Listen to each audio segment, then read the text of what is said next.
Hello student, welcome back. आज हम बात करेंगे मेंडलीव पीरियोडिक टेबल।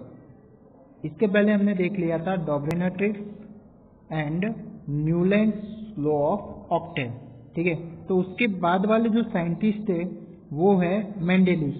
तो मेंडलीव ने अपने कुछ यानी कि प्रॉपर्टीज यूज करके जो एलिमेंट थे उनके टाइम पर जो फाइंड हुए थे उन्हें एक पर्टिकुलर अरेंजमेंट की थी। ठीक है, तो उसके लिए कौन से प्रॉपर्टीज उन्होंने यूज किए थे तो वो अब इस टॉपिक के थ्रू हम समझते हैं। ठीक है, तो फर्स्ट ऑफ ऑल कि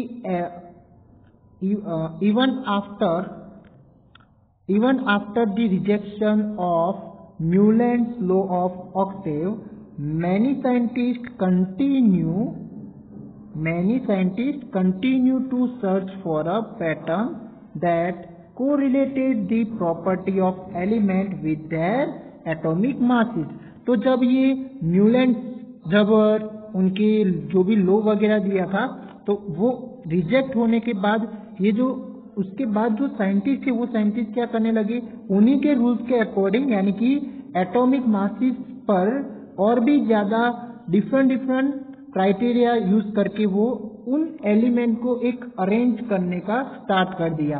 ठीक है, तो उसमें से जो मेंडलीव थे, ठीक है, वो कौन थे, एक रशियन केमिस्ट थे, यानी कि एक रशियन केमिस्ट्री साइंटिस्ट थे। ठीक है, तो the main credit for classify element goes to Dmitri Ivanovich Mendeleev और रशियन साइंटिस्ट। तो अब ये जो एलिमेंट की जो क्लासिफिकेशन करने का जो ऑनर जाता है, क्रेडिट जाता है, वो कौन है, तो ये मेंडलीव है। और वो कौन से कहाँ के रहने वाले, यानी कि रशियन केमिस्ट हो जाएंगे।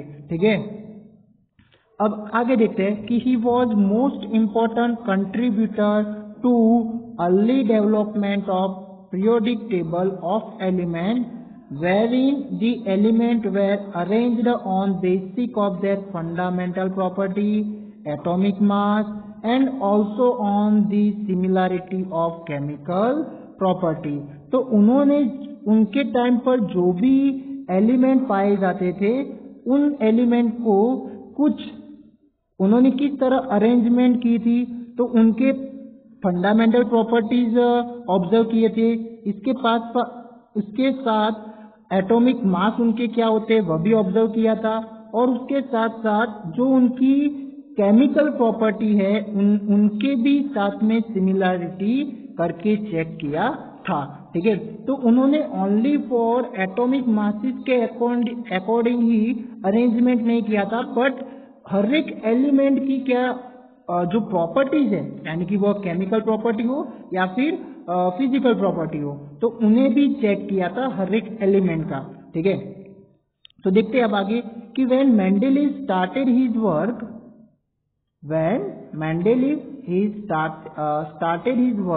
63 elements were known and he examined the relation between atomic masses of elements and their physical and chemical properties।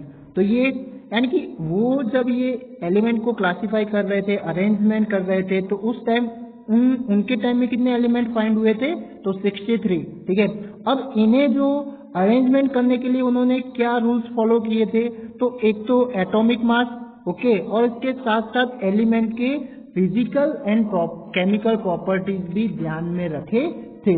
ठीक है, अब देखते हैं आगे कि उन्होंने फिर उन प्रॉपर्टीज का किस तरह से क्लासिफाई किया था।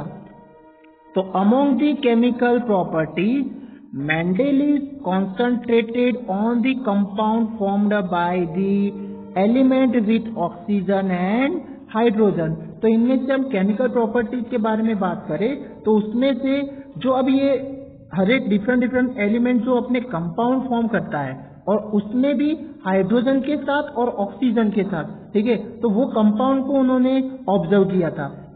अब इसमें हाइड्रोजन और ऑक्सीजन क्यों लिया था, क्योंकि ये हाइड्रोजन और ऑक्सीजन जो है वो वेरी रिएक्टिव है, यानी कि कोई ना कोई एलिमेंट, जो भी एलिमेंट थे वो हाइड्रोजन या ऑक्सीजन के साथ तो कोई ना कोई कंपाउंड बना ही लेगा। ठीक है, इसकी वजह से उन्होंने कौन सी केमिकल प्रॉपर्टीज वहां पर ऑब्जर्व की थी कि ये ऑक्सीजन और हाइड्रोजन के साथ जो दूसरे एलिमेंट है वो किस तरह से कंपाउंड बनाते हैं, ठीक है। तो he selected hydrogen and oxygen as they are very reactive and form compound with the most element. तो उन्हें हाइड्रोजन और ऑक्सीजन एलिमेंट लेने का रीजन ये था क्योंकि वह वेरी रिएक्टिव है, इसकी वजह से मोस्ट ऑफ द एलिमेंट वो कंपाउंड बना ही लेते हैं, ठीक है। जैसे कि सोडियम है तो सोडियम ऑक्सीजन के साथ कंबाइन होकर सोडियम ऑक्साइड वाला कंपाउंड बना देगा। कार्बन जो ऑक्सीजन के साथ कंबाइन होकर कौन सा कंपाउंड बनाएगा, तो कार्बन डाइऑक्साइड बनाएगा, ठीक है। तो इस तरह से हाइड्रोजन के साथ भी कंबाइन हो सकता है कंपाउंड बनाने के लिए और ऑक्सीजन के साथ भी, ठीक है। तो द फॉर्मूले ऑफ हाइड्राइड यानी कि ऐसे कंपाउंड जो ऐसे एलिमेंट जो हाइड्रोजन के साथ कंबाइन होकर कंपाउंड बनाते हो तो उसे क्या बोला जाएगा, हाइड्राइड। और ऑक्साइड यानी कि ऑक्सीजन के साथ कंबाइन होकर कंपाउंड बनाया हो, ठीक है। तो hydride and oxide formed by an element were treated as one of basic property of an element of for its classification।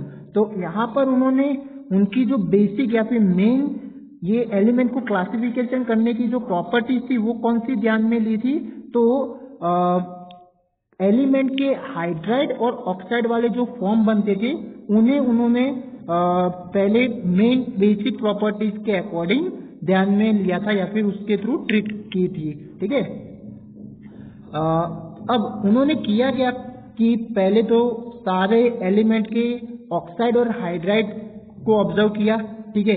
इसके साथ फिर उनके जमाने में यानी कि उनके टाइम में जो एलिमेंट प्रेजेंट थे वो कितने थे, 63 प्रेजेंट थे, ठीक है। तो हर एक 60 कार्ड बनाए और हर एक कार्ड में क्या किया उन्होंने, हर एक एलिमेंट के प्रॉपर्टीज वहां पर नोट कर दिए, ठीक है।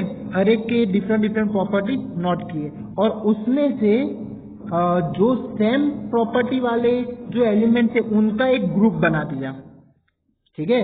क्या किया उन्होंने, 63 कार्ड लिए और उस कार्ड पर हर एक एलिमेंट को नोट डाउन कर दिया यानी कि उनके केमिकल या फिजिकल प्रॉपर्टीज, ठीक है। और उनमें से फिर जिन जिन एलिमेंट के प्रॉपर्टीज सेम थे उन्हें क्या कर दिया, एक ग्रुप में कर दिया, ठीक है। तो देखते हैं अंदर कि ही देन टूक 63 card, each card he wrote down the property of one element। और हर एक कार्ड के अंदर उन्होंने क्या किया, हर एक एलिमेंट की प्रॉपर्टी नोट डाउन की। And he stored out the element with simpler property and pinned the card together on a wall। और उसमें भी सिंपल नहीं बट सिमिलर प्रॉपर्टी।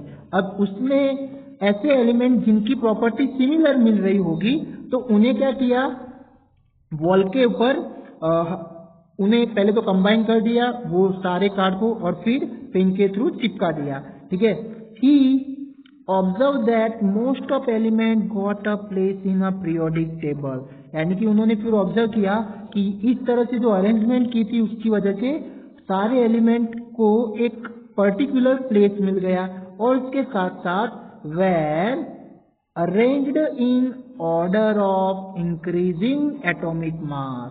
और उसके साथ साथ फिर वो जो भी एलिमेंट थे वो एक इंक्रीज ऑर्डर में इंक्रीज एटॉमिक मास के ऑर्डर में क्या हो गए, अरेंज हो गए, ठीक है। तो यहाँ पर उन्होंने एक तो एटॉमिक मास के अकॉर्डिंग क्लासिफिकेशन किया था और इसके साथ साथ इनके प्रॉपर्टीज भी मेंशन यानी कि प्रॉपर्टीज भी देखे थे, कौन से, केमिकल और physical.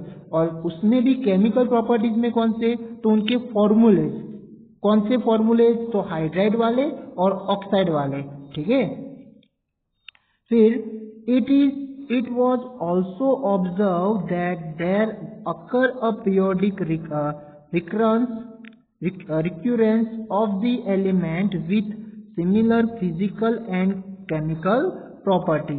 On basis Mendeleev formulated a periodic law which state that the properties of element are the periodic function of their atomic masses।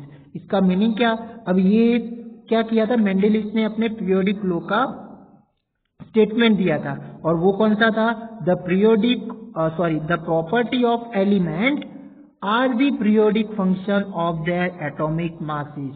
तो ये इसका स्टेटमेंट हो जाएगा इनका दिया हुआ, ठीक है। ये 1 मार्क्स में आ सकता है, तो आपको याद रखना है। अब इसका मतलब क्या होगा तो वो हम समझते हैं, यानी कि अब उन्होंने जब इंक्रीज ऑर्डर में वो एटॉमिक मास के अकॉर्डिंग अरेंजमेंट की एलिमेंट की, तो तब जाके कुछ एलिमेंट जो जब यानी कि कुछ एलिमेंट की हम बात करें तो वो उनकी जो प्रॉपर्टी होती है वह क्या होती है, सिमिलर देखने को मिलती है, यानी कि फिर से रिपीट होती है वह प्रॉपर्टी। जैसे कि मैं आपको ये मेंडलीव पीरियोडिक टेबल में आपको एक एग्जांपल दूं, तो जैसे लिथियम, तो अब ये जो लिथियम के बाद क्या आता है, beryllium, boron, carbon, nitrogen, oxygen, fluorine, और उसके बाद आएगा सोडियम। तो अब ये जो सोडियम की जो केमिकल प्रॉपर्टी यानी कि उसकी प्रॉपर्टी जो है वह, और जो लिथियम की प्रॉपर्टी है वो क्या होती है, सेम, यानी कि सिमिलर है, ठीक है। तो इसका मतलब कि यहाँ पर इनकी प्रॉपर्टी कुछ एलिमेंट के बाद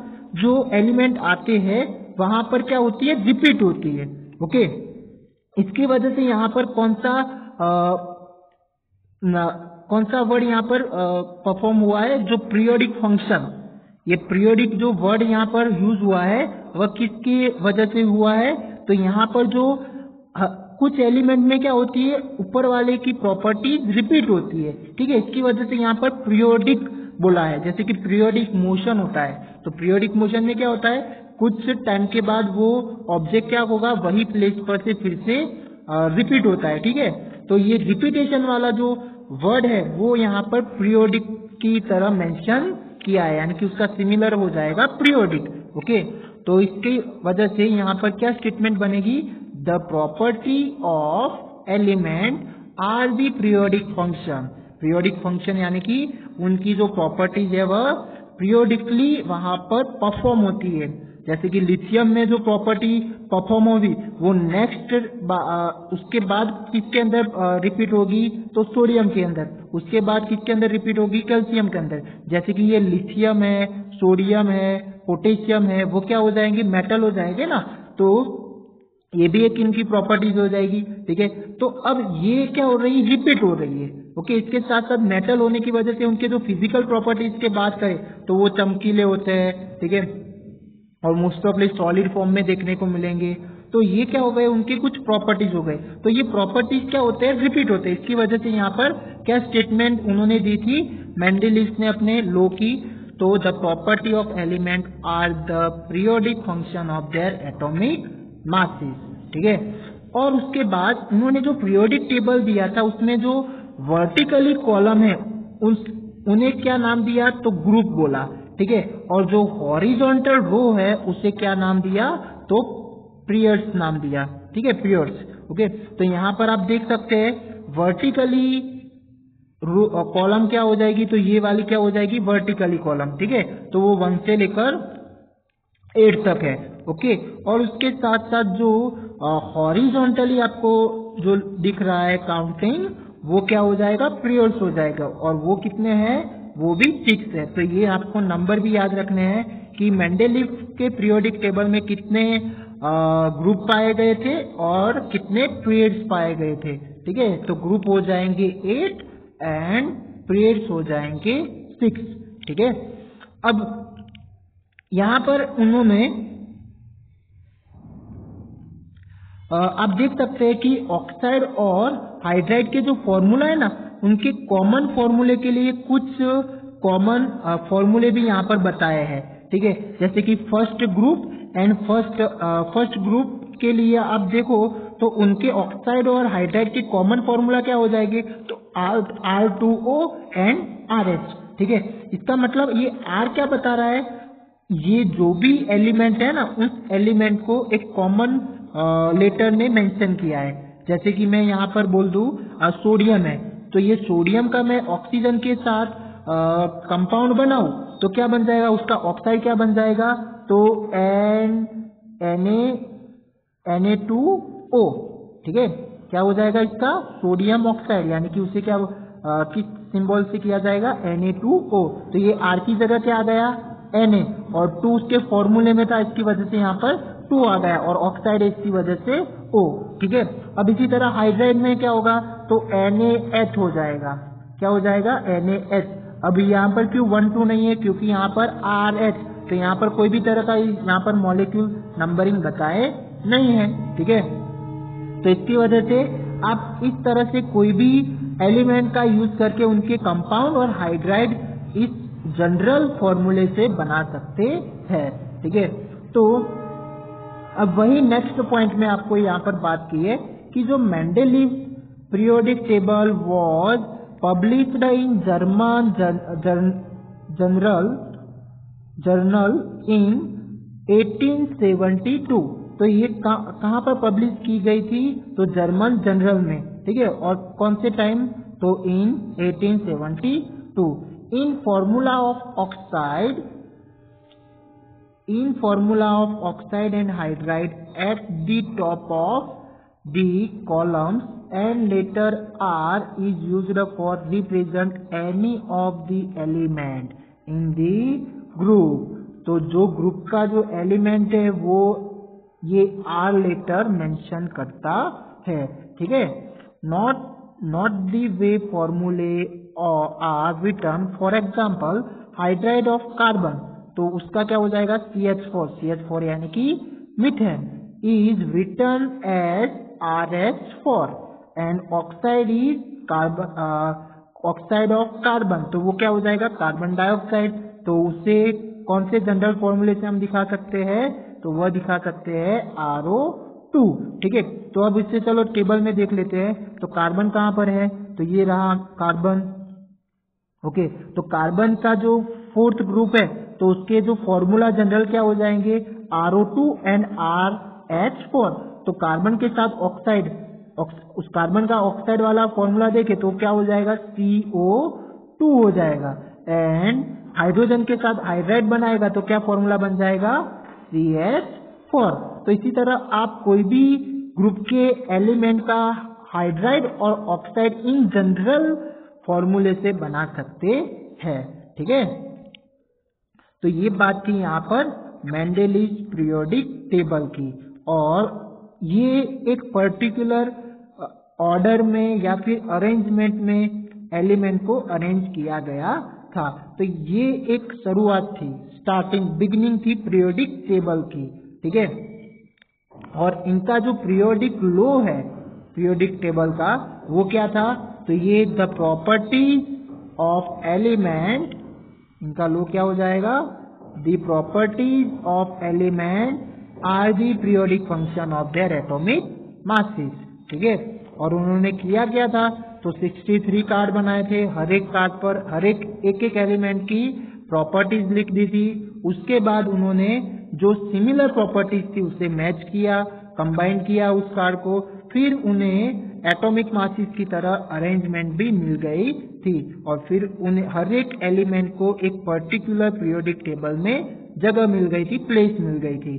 ठीक है, तो इसकी वजह से ये जो अरेंजमेंट है एलिमेंट की, उस यानी कि पीरियोडिक टेबल बनाने की जो क्रेडिट है वो किसे जाती है, तो ये मेंडलीव को जाती है। ठीक है, वो एक रशियन साइंटिस्ट थे, केमिस्ट थे। ठीक है, तो ये बात थी मेंडलीव पीरियोडिक टेबल की।